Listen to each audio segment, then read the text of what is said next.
Hello guys, welcome back to the channel again. आज हम लोग आए हैं रिक्रिएशन एरिया। तो यहाँ पर आज हम बताएंगे आपको कि स्नो के अंदर अगर आप यहाँ रहते हो कनाडा में तो आपको कौन कौन सी एक्टिविटीज़ जो है वो अवेलेबल होती है। और जो रिक्रिएशन सेंटर्स होते हैं जिनकी हम नॉर्मली बात करते रहते हैं बहुत सारी वीडियोस में कि आप लोग रिक्रिएशन में आ सकते हो, यहाँ पर बहुत सारी एक्टिविटीज़ इंजॉय कर सकते हो, तो वो कौन कौन सी होती हैं, कैसे हम लोग उसे अवेल कर सकते हैं, वही सारी आज इस ब्लॉग के अंदर इन्फॉर्मेशन हम शेयर करेंगे। और मैं आपको दिखाऊंगी कि यहाँ पर जो एरियाज़ हैं वो किस तरीके से बने हुए हैं, उन्होंने क्या क्या प्रोविजंस दिया हुआ है और कौन कौन सी स्पोर्ट्स हैं, कौन कौन सी किड्स के लिए एक्टिविटीज़ हैं और हम लोगों के लिए क्या क्या है। जैसे जिम एरिया है हम वो यूटिलाइज़ कर सकते हैं, और इसके अलावा एक कॉफ़ी शॉप भी है यहाँ पर अंदर और बहुत सारा सिटिंग एरिया भी है। तो स्नो टाइम में हमें घबराने की ज़रूरत नहीं है, यहाँ पर बहुत सारे ऑप्शंस होते हैं जो हम अवेयर कर सकते हैं। ये अयान की आईडी बन रही है अभी इंफॉर्मेशन एरिया में। अयान अपनी फ़ोटो क्लिक कराने के लिए तैयार खड़ा है। Look at this, right, look straight.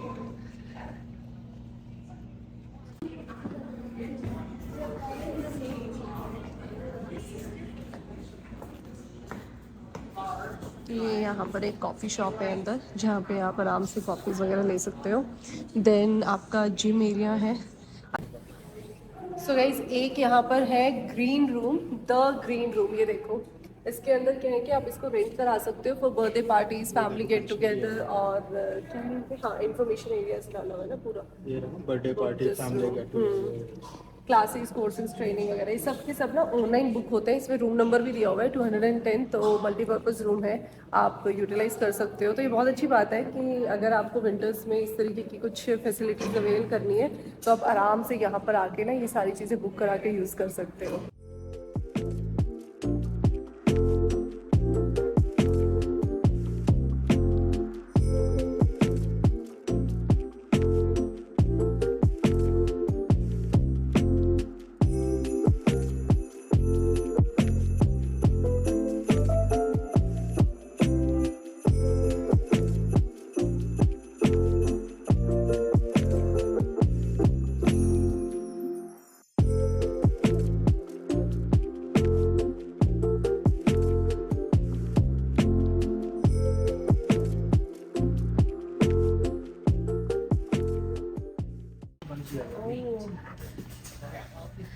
So guys ये स्विमिंग एरिया है बट अभी बंद किया हुआ है।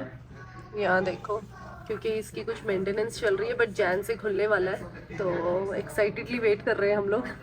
फर्स्ट टाइम अवेल करेंगे पूरा, मतलब फैमिली के लिए ना। स्लाइड्स भी है यहाँ पे।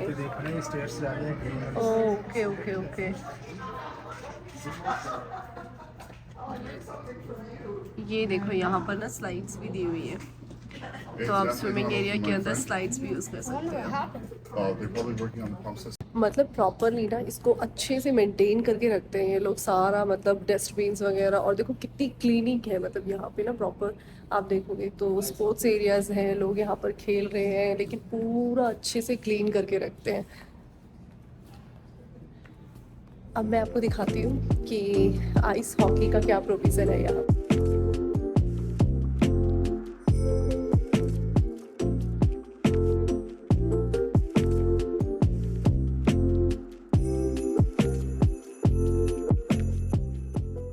यहाँ पर ना आइस हॉकी का ऐसा क्रेज़ है, जैसे आपका जो यहाँ पर भी एक नेक्स्ट हो है। अच्छा, ये प्रैक्टिस कर रहे हैं ना आई थिंक। एक आइस डांस होता है ना, कुछ करते हुए क्या होता है उसके। Okay okay.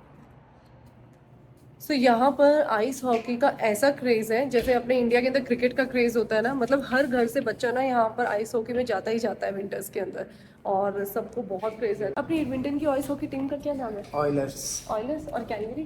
कैलगरी की है, कैलगरी फ्लेम्स करके कुछ। अच्छा। और बहुत इन दोनों की बहुत जिस दिन मैच होता है बहुत लड़ाई होती है। चलो गाइस, अभी हम लोग बात करते हैं कि यहाँ पर अगर आपको अपना एनरोलमेंट करवाना है, आपको लेज़र पास एक्सेस जो होता है वो चाहिए है, तो आपको कौन कौन से डॉक्यूमेंट्स के लिए अप्लाई करना पड़ता है, तो बताओ आप, आपने किया था अप्लाई? एप्लीकेंट के डॉक्यूमेंट रहते हैं, वो रहते हैं आपके रिटर्न लास्ट ईयर की जो भी आपके रिटर्न फाइल की होगी उसके डॉक्यूमेंट्स, देन आपका वर्क परमिट या जो भी स्टडी परमिट है, या आपका PR card along with your address proof. तो ये मेन एप्लीकेंट के रहेंगे। देन इसके और बाद अगर किसी का पीआर नहीं है तो उनका वर्क तो वर्क परमिट या स्टडी परमिट, और अगर उसके साथ में स्पाउस और किड्स हैं तो स्पाउस के आपका लगेगा स्पाउस का वर्क परमिट, और उनका अगर वो जॉब कर रहे हैं तो उनके सैलरी स्लिप, और किड्स के केस में लगेंगे आपके चाइल्ड कनाडा बेनिफिट्स के डॉक्यूमेंट्स। जो गाइस आप सब्सिडी लेने के लिए अप्लाई करते हो बेसिकली जब आपको डे केयर फैसिलिटी चाहिए होती है या फिर आने के बाद जो आपकी प्रोविंशियल सब्सिडी होती है जी ये फेडरल होती है, तो Federal आपको वाली, उसमें हाँ। जब अप्लाई करते हो तो आपको एक लेटर मिलती है कि आप जो ये सब्सिडी अवेल कर सकते हो आपके इस किड्स के अगेंस्ट, तो सेम आप वो सर्विस अवेल कर सकते हो अपने लेजर पास के लिए, तो वो डॉक्यूमेंट इसमें भी लगेगा। ये तो थी सारी की सारी डॉक्यूमेंटेशन जो हमें रिक्वायर्ड होती है अगर आप पीआर पे है, अगर आप वर्क परमिट पे है। और आई थिंक विजिटर वीज़ा वाले जो है वो नहीं अप्लाई कर सकते इस पास के लिए, आपको एक वैलिड वर्क स्टेटस यहाँ पे चाहिए होता है। इसका कारण है क्योंकि विजिटर वीजा का जो भी कोई एप्लीकेंट यहाँ पे आया होगा, ऑब्वियसली उसने लास्ट ईयर का कोई टैक्स फाइल नहीं किया होगा, तो ये जो सर्विस है वो उनके लिए जो टैक्स फाइल कर चुके हैं। ये बहुत अच्छी बात है कि जब हम लोग इन सर्विसेज को देखते हैं, मतलब स्नो टाइम के अंदर स्पेशली, क्योंकि किड्स जो है वो प्लेग्राउंड एरियाज में नहीं जा सकते, पार्क में नहीं खेल सकते, तो आप यहाँ पर ना ये सारी की सारी जितनी स्पोर्ट्स हैं, गेम्स हैं, जोन यहाँ पर अलग अलग हैं, किड्स के प्लेइंग जोन है और बहुत अलग अलग एक्टिविटीज भी ये लोग यहाँ पे करवाते काफ़ी रहते हैं। इंडोर एक्टिविटीज़ होती हैं, जैसे कि आप पीछे देख सकते हो प्लेग्राउंड है, आप यहाँ पे गेट टुगेदर कर सकते हो, स्विमिंग पूल है, जिम है, योगा क्लासेस हैं, स्पिन क्लासेस हैं। योगा क्लासेस, मैं योगा क्लासेस के लिए जरूर ट्राई करूँगी। आउटसाइड ऑफ द प्रेमाइसेस आपके यहाँ पे सॉकर क्लासेस भी होती हैं, तो काफ़ी सारी आपको यहाँ पे एक्टिविटी अवेल कर सकते हो। आपको कुछ नहीं करना, ऑनलाइन जाके अप्लाई करना है डिफरेंट प्रोग्राम्स के अंदर। और जैसे हमने पूछा था कि जो आइस हॉकी है उसके लिए यहाँ पे अलग से आपको मतलब अप्लाई करना पड़ता है, क्योंकि जो डिफरेंट ब्रांचेज हैं वो यहाँ पर आकर वो खिलाती है गेम ना, और वो आपको सिखाती भी है, डिफरेंट कोच भी होते हैं उसके अंदर, तो वो आपको अलग से उनकी वेबसाइट पे जाके, जैसे अगर मैं एडमिंटन की बात करती हूँ तो एडमिंटन सॉकर क्लब करके जो वेबसाइट है वहाँ पे आपको अप्लाई करना होगा, तब वो आपको मतलब वहाँ पे सिलेक्शन देंगे। इतना ही नहीं है कि ये जो सर्विसेज हैं ये सिर्फ किड्स के लिए है, यहाँ पे आप जैसे पीछे देख सकते हो कैफेटेरिया है, यहाँ पे जो ओल्ड एज है यहाँ पे वो सब आते हैं, गेट टुगेदर करते हैं, और कैंटीन एरिया रहता है, तो बुजुर्गों के लिए काफ़ी अच्छी जगह है जहाँ पे वो बैठ सकते हैं, अपने गेट टुगेदर कर सकते हैं, और विंटर में अपना यहाँ पे कैफेटेरिया की सर्विसेज को अवेल कर सकते हैं। तो हमारा लेजर पास तो बन के आ गया है, और इसका जो टाइम पीरियड लगा वो 2 मंथ्स का लगा। ये नॉमिनल टाइम पीरियड है जो लेती है सिटी ऑफ एडमिंटन आपके पास को वेरीफाई करने के लिए।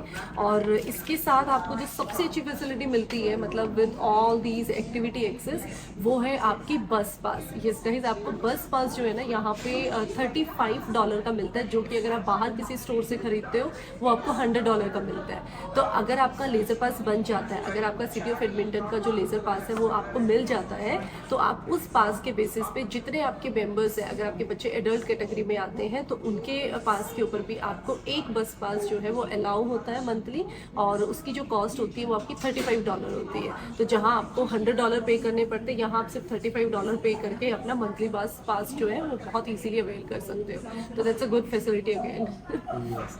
और अलॉन्ग विद दिस आप यहाँ पे समर इवेंट्स होते हैं, विंटर इवेंट्स होते हैं, कॉम्पिटिशन्स होते हैं किड्स के, जैसे कि आपके नीचे अभी एक कंपटीशन चल रहा था, पोट्री कंपटीशन चल रहा था, पेंटिंग कंपटीशन चल रहा था, तो आपके जो किड्स हैं उन एक्टिविटीज़ में भी एनरोल कर सकते हैं। और अगर आपके पास पास नहीं है, बाई चांस आप नहीं अवेल कर सकते हैं पास फैसिलिटी, आप उस कैटेगरी में नहीं आते हैं, तो एक और चीज़ है यहाँ पर कि अगर आपका वैलिड स्टेटस है यहाँ पे, तो आप यहाँ पर पेड सर्विसेज भी ले सकते हैं। क्योंकि देखो ये जो पास बनता है आपका लेजर पास, ये फ्री ऑफ कॉस्ट आपको तभी अवेल करने को मिलता है जब आपका जो टैक्स है वो एक लिमिट हो या फिर एक थ्रेशोल्ड वैल्यू के अंदर आता है। एक और सबसे इंपॉर्टेंट इन्फॉर्मेशन है कि अगर आपका पास बन जाता है, मीन्स आप उस कैटेगरी के अंदर आते हो, आपकी इनकम जो है वो इन प्लेस है, जो भी इन्होंने रखी हुई है लिमिट, आपकी इनकम उसके अंदर आती है, तो आपका लेजर पास इजीली बन जाता है। बट अगर आपका लेजर पास नहीं बन रहा है तो भी आप यहाँ पर फैसिलिटी ले सकते हो, बट आपको कुछ पे करना पड़ता है। जैसे $25 मिनिमम मैंने देखा था कि स्टार्ट होता है पर डे के अकॉर्डिंगली पर पर्सन,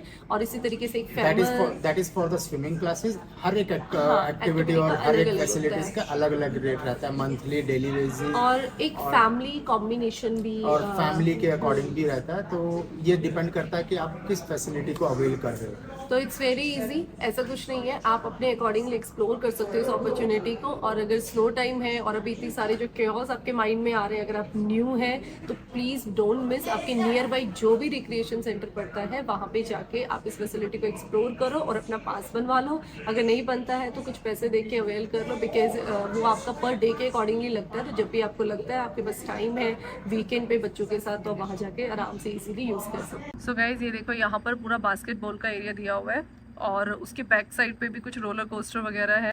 अभी स्नो में काफी ढक गया है, बट स्टिल ये देखो, ये जो आपको ट्रैक दिख रहा है ना, ये 400 एथलेटिक है। मीटर का ट्रैक है। ओह देन साइड वाओ, फुटबॉल और आपका बेसबॉल का ट्रैक है। अच्छा जी। अभी स्नो में यार सारा वाइट वाइट ही दिख रहा है ना। सो ये था रिक्रिएशन एरिया जो कि मिलवुड्स के अंदर है, जो हमने आपको आज कैप्चर करके दिखाया है। ऐसे ही डिफरेंट डिफरेंट एरियाज के अंदर, कम्युनिटीज के अंदर यहाँ पे रिक्रिएशन एरियाज बने हुए हैं। आपका जहाँ पर भी जिस कम्युनिटी के अंदर आता है आप वो रिक्रिएशन एरिया एक्सप्लोर कर सकते हो।